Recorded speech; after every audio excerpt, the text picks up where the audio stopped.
Hello everyone. In today's session, we are going to learn about how to convert decimal number into hexadecimal number.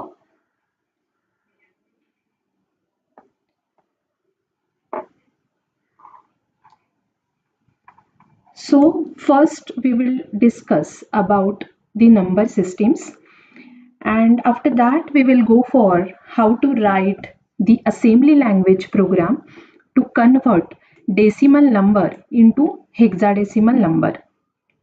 So first let's talk about the different number systems present. So basically there are four number systems.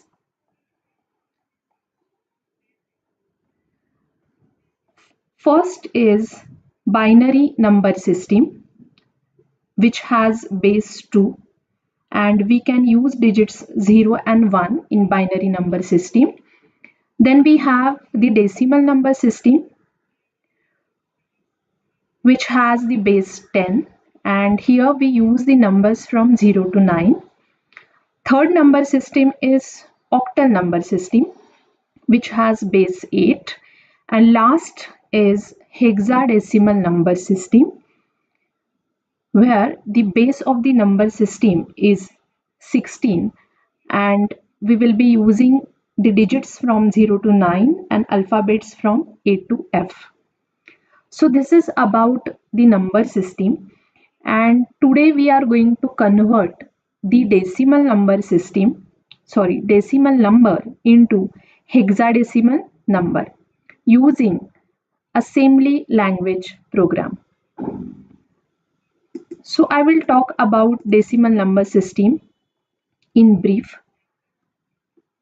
Decimal number system we use in daily basis, and this number system has base 10, and it uses only digits from 0 to 9. Now in our program, the input will be decimal number. That means it will be combination of digits from 0 to 9. We are going to convert this decimal number into hexadecimal number. Now let's talk about hexadecimal number system. Now hexadecimal number system has base 16, and it uses digits from 0 to 9 and alphabets from A to F. So when we write hexadecimal number system, it is a combination of digits from 0 to 9 and alphabets from A to F. So this is the basic information about decimal number system and hexadecimal number system, because we will be using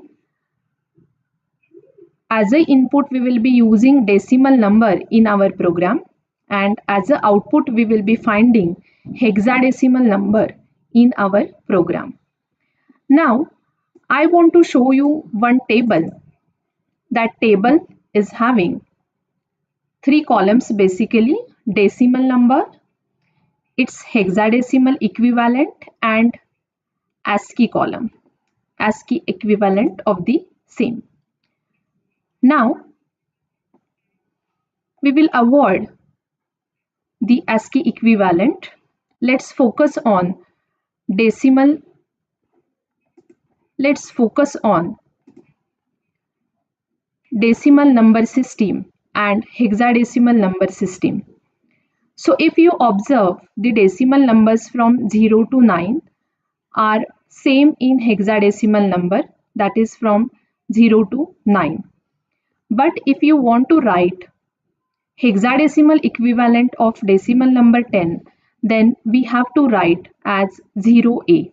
Like that, for 11 it is 0B, for 12 it is 0C, for 13 it is 0D, for 14 it is 0E, for 15 it is 0F. So we can say that for decimal number 15, the equivalent hexadecimal number is F. Now from number 16, if you observe from number 16, the hexadecimal equivalent of decimal number 16 is 10. For 17, it is 11. For 18, it is 12, and so on. So we need to follow this rule in hexadecimal number system. We have to use the numbers from 0 to 9 and alphabets from 0 to F, sorry, A to F. So this is how I can write the equivalent hexadecimal equivalents of decimal number. Now we will focus on today's assembly language program.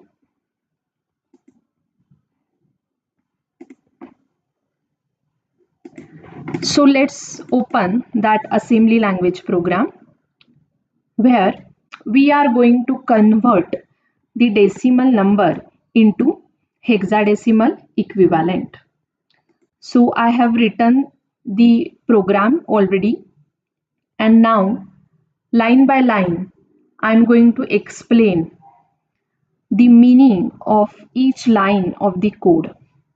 Now if you observe here, this code is having org00h at the beginning and end statement at the end. Now what is this org00h? Let's talk about this org00h. Now this org00h is nothing but it is a origin directive. It indicates the start of the program, and 00h is nothing but starting memory address. So we can say that org00h means this program is organized or started at memory address 00h. So org is nothing but we can say that it is a starting of program using one directive, that is origin directive. We have used one origin directive in order to start the program, and 00h is nothing but it is a memory address, we can say.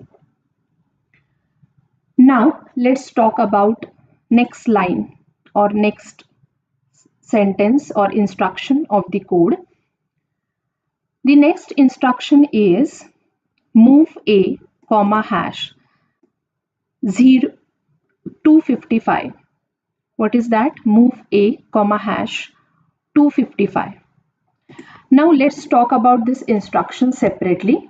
I will show you what is the meaning of this instruction. Now, whenever you talk about the assembly language instruction, then we can say that there are two parts in that instruction, that is opcode is one of the part and operand is the second part. Let me revise it. When you write the assembly language instruction, then we can say that there are two parts, opcode and operands. Now, opcode is nothing but the operation that you are performing. So here we are moving a number by using opcode move. Therefore, we can say that move is nothing but it is a opcode. Okay, move is nothing but it is a opcode. And operands means the data on which we are operating, that is nothing but operands. So here we can say that register A and the number 255, these are nothing but operands. So every instruction has opcode and operands. You need to remember that opcode is nothing but the instruction on which or the instruction that you are using in order to perform the operation, that is called as opcode, and operands means data on which you are operating, that is nothing but operands. So here we can say that move is opcode and A and 255 are operands, we can say. Now here we are moving the number 255 into register A. We are moving the number 255 into register A. So whenever we write a number, it is necessary to write the hash sign over there, and therefore whenever you write a number, you need to use a hash sign. So here we are moving the number 255 in register A. So let's go back to our program. So here we can say that we are moving number 255 into register A. So this is the meaning of that particular line. So let's write output at the same time. So I have to write here output also. So because of execution of this statement, move A comma hash 255, I will get A is equal to 255. So this will be output of this particular line. Now similarly, you can write move B comma hash 16. That is our next line. Here you can write we are moving a number 16 into register B. So here as a output you can write B is equal to 16. So we have moved two numbers. In A register we have moved 255 and B register we have moved 16. So here 255 is our decimal number that we want to convert into hexadecimal, and that number is moved in register A. You can change the number and you can observe the result, but here I have taken the decimal number as 255 and I am moving the number 16 into register B because as I want to convert decimal into hexadecimal. So hexadecimal base is 16 and therefore I have taken in register B number 16. So in register A I have taken my decimal input, that is 255. In register B I have taken 16 number because I want to convert decimal into hexadecimal equivalent. Now the next instruction is division A B. Here A register is divided by B. Means what? Here in our case 255 is divided by 16 because in A we have 255, in B we have 16. So here division operation will be performed. 255 will be divided by 16 and in register A quotient will be saved and in register B remainder will be saved. So after division operation, always quotient is stored in register A and remainder is stored in register B. So if you perform this operation, that is if you perform 255, let's do it. 255 divided by 16. If I perform this operation, then I can note down my quotient and remainder over here. My first quotient will be 15, right? If I divide 255 divided by 16, if I do this division operation, then my quotient will be 15 and my remainder will be also 15, right? So this is about division operation. Here we are getting quotient as 15 and remainder as 15. If you want, you can do in your notebook and you can check out whether you are getting quotient 15 and remainder 15. Now we need to write this number in hexadecimal form always. So 15 is nothing but 0f, right? Again 15 here, so I have to write 0f because you know that for decimal 15 number we have f as a hexadecimal equivalent. So I can write instead of 15, whenever I write here output or result, instead of 15 I have to write 0f because whenever you are dealing here in a code, you need to use the hexadecimal equivalents always. So here as a output after division, I can write A is equal to 0f and B is also 0f, right?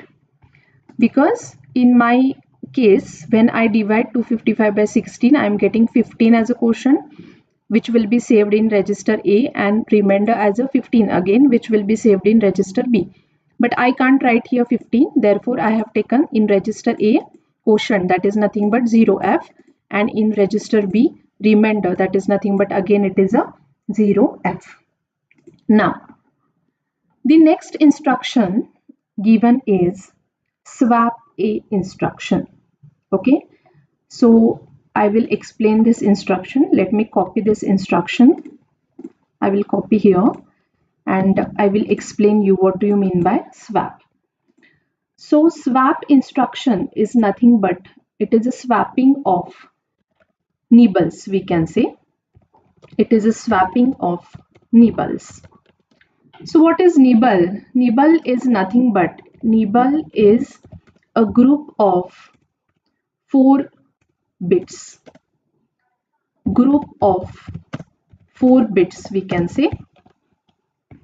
Okay, so I will explain you with example. Here we will be doing swapping of nibbles, means lower nibble will be shifted to higher nibble and higher nibble will be shifted to lower nibble, like that.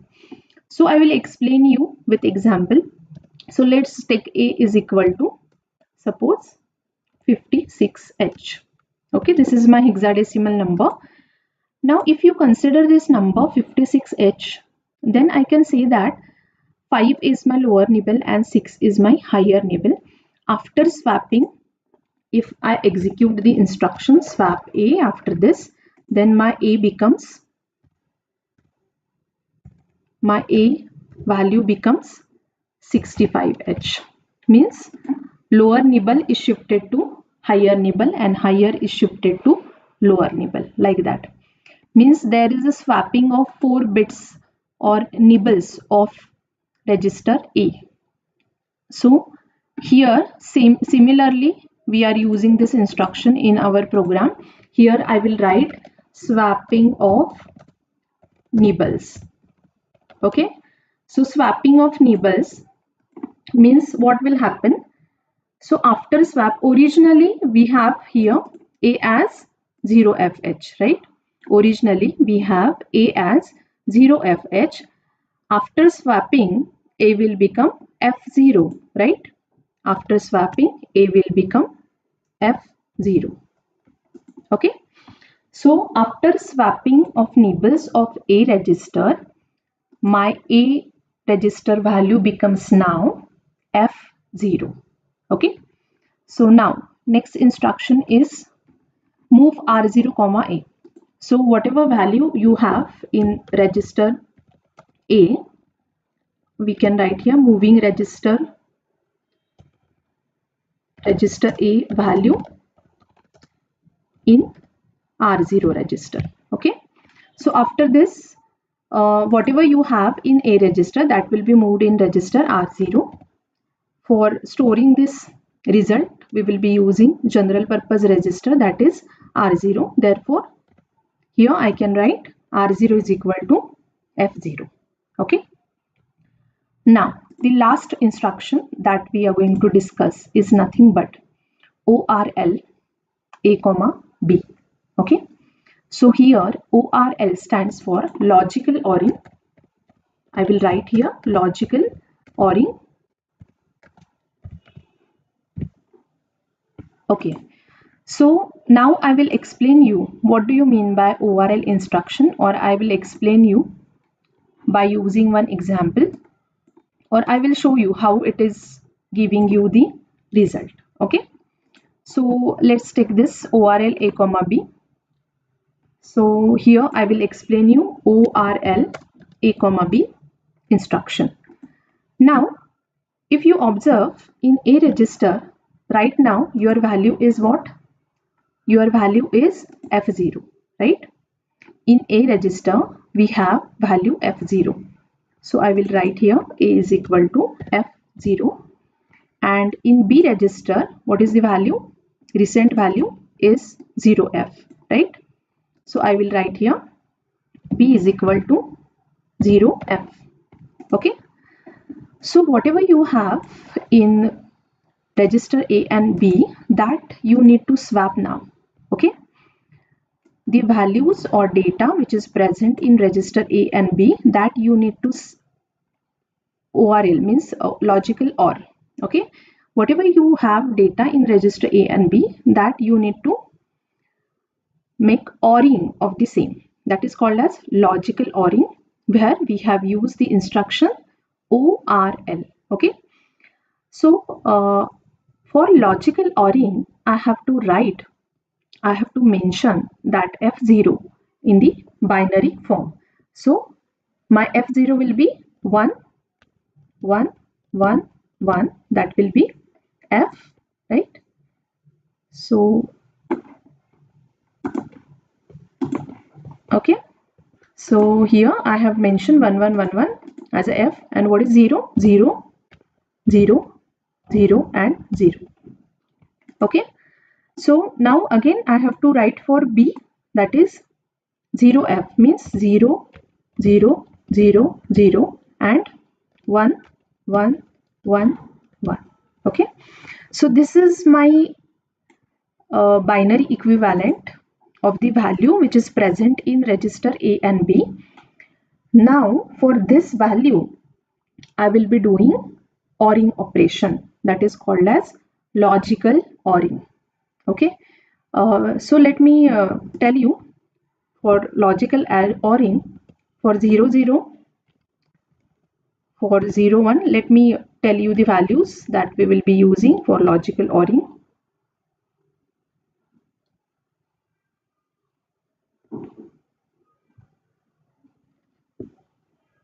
Okay, so 1, 0. Next is 1, 1. Okay, so here I am going to write the output of logical ORing. Okay, what will be output of logical ORing?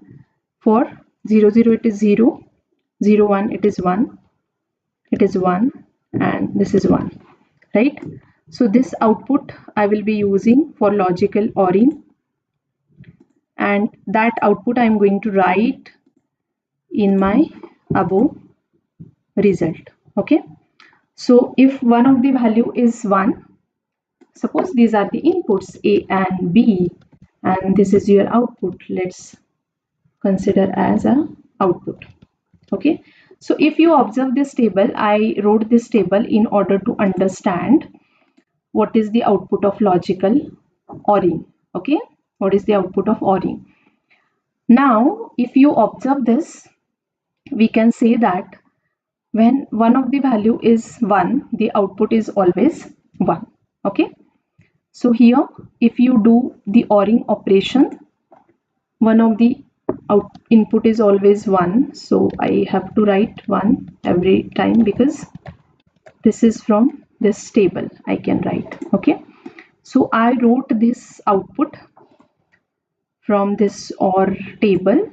Okay, what is that output? It is 1, 1, 1, 1, 1, 1, 1, 1. Okay, means what? Your output becomes, it is FF, right? So this is the value that you are getting in register A after ORing operation. Okay, the last instruction that we have studied is nothing but ORL A comma B, where we have taken the values of A and B and we wrote its binary equivalent, and after that we did its logical ORing. After logical ORing, we are getting the output as FF. So that is my result that I have to mention here in A register. A is nothing but FF. So this is how I am getting the result of ORL A comma B. That is A is equal to FF. My result is going to stored in A register because A is at destination position and B is at source position. Therefore, my result will be stored in A register. So for value 255, I'm getting my result as FF, which is very correct. For decimal number 255, I'm getting the result as FF. That is hexadecimal number is FF. That is correct. Now the last line is we are using end directive at the end in order to end the program. Okay. So here I'm using end statement in order to end that particular directive or end that particular program, and that's why I'm using that end directive. In order to show the ending of program, we have used this end directive. So this is nothing but my program to convert the decimal number into hexadecimal number. This is the simple program in order to understand the logic how to convert decimal into hexadecimal number. Okay, so now I will show you, I will run this program in keil microvision in order to show the output. Okay, so I will copy this program and I will go to keil microvision.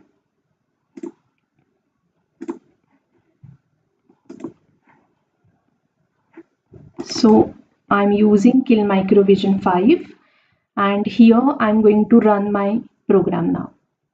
Okay, so I must get the result FFH. Now this is how I have opened my keil microvision software, and I need to create a project. That is, I have to go to project, new microvision project.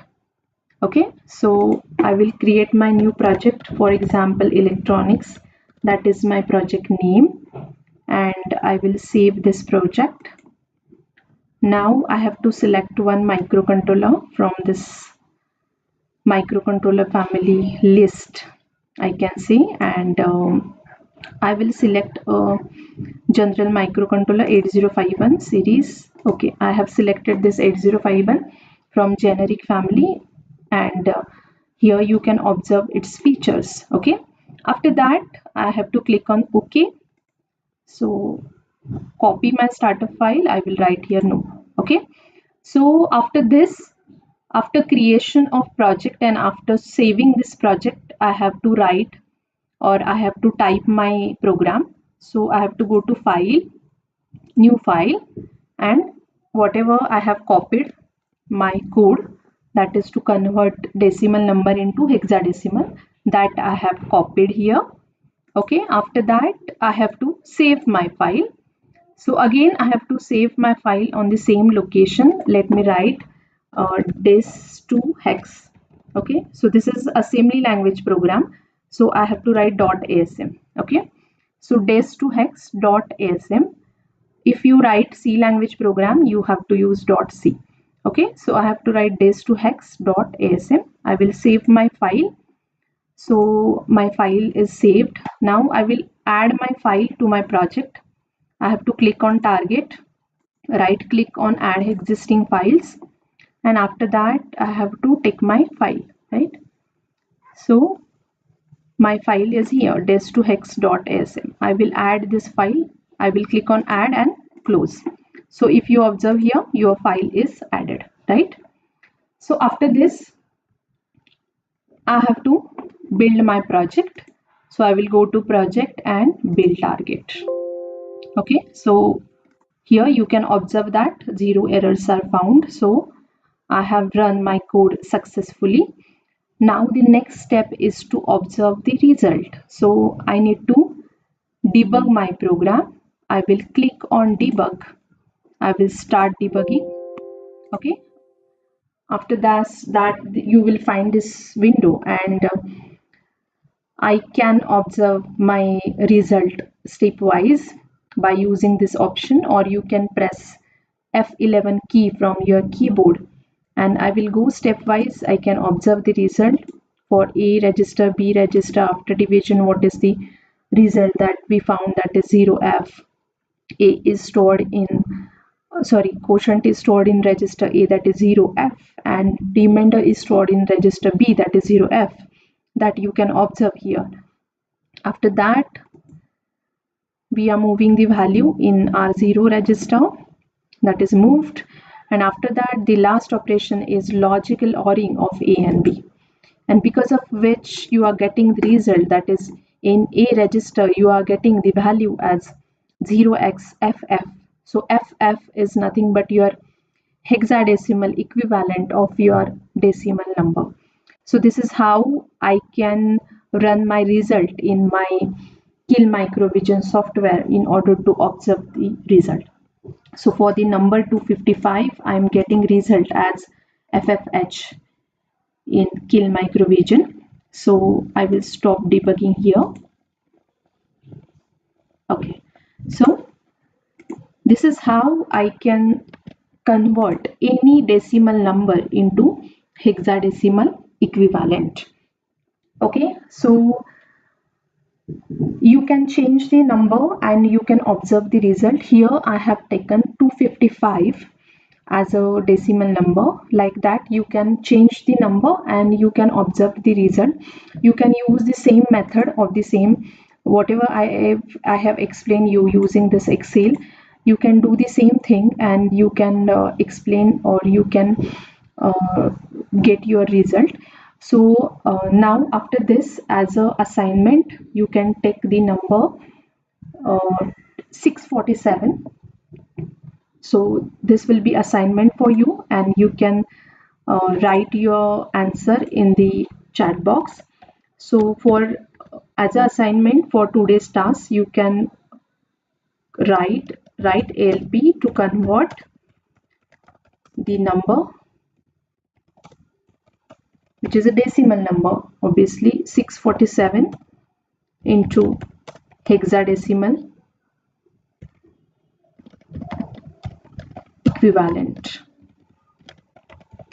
Okay, so this is your assignment or task given for today's lecture, you can see, and I have changed the number only, that is you need to convert the number decimal number, that is 647, into hexadecimal equivalent. You can create such a type of Excel and you can find out, you can make calculations, and after that you can run your program in keil microvision. So this is how we have completed how to convert decimal number into hexadecimal number, and we have run the same in keil microvision software as well. So with this I will stop the today's session.